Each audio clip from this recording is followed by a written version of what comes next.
મારા વાલીડાઓ, મારા બાપલિયાઓ છેલ્લા 59 વર્ષથી શંકર મસ્તાન બ્રેડ વાળા એટલે કે નાસ્તા ગલીની અંદર ધૂમ મચાવે છે. અને આપણી ડીશ થઈ રહી છે તૈયાર. આમ જોવો, બ્રેડના કટકા થઈ ગયા અને સરસ સરસ મજાના તીખા તીખા બટેકા નાખી દીધા મારા બાપલિયાઓ. ઓહો ઓહો ઓહો. અને આમ જે લ્યો, સરસ મજાનું મસાલેદાર પાણી આવી ગયું છે. અને આ પાણી નાખી દીધું. આહાહા. અને હવે નાખી દીધો પાછો એને દાબેલીનો સરસ મજાનો મસાલો. અને આ નાખી દીધું એને ખાટું મીઠું સરસ મજાનું પાણી.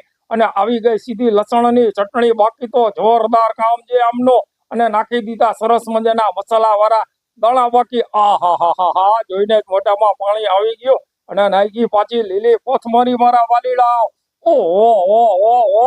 આપણી ડીશ થઈ ગઈ છે તૈયાર. આમ જો, અને દાબેલી ખાવી હોય ને તો તમને આ સરસ મજાની દાબેલી દાણાવાળી મળી જશે. અને આ ડીશનો હું તમને ટેસ્ટ કરીને કહું મારા બાપલિયા, આવી સરસ મજાની બ્રેડ કટકાવાળી પાણીવાળી ખાવી હોય ને તમારે, તો પહોંચી જાજો. લોકેશન આપણે ડિસ્પ્લે પર આપી દીધું છે. શંકર મસ્તાન દાબેલી વાળા છેલ્લા 59 વર્ષથી ધૂમ મચાવે છે.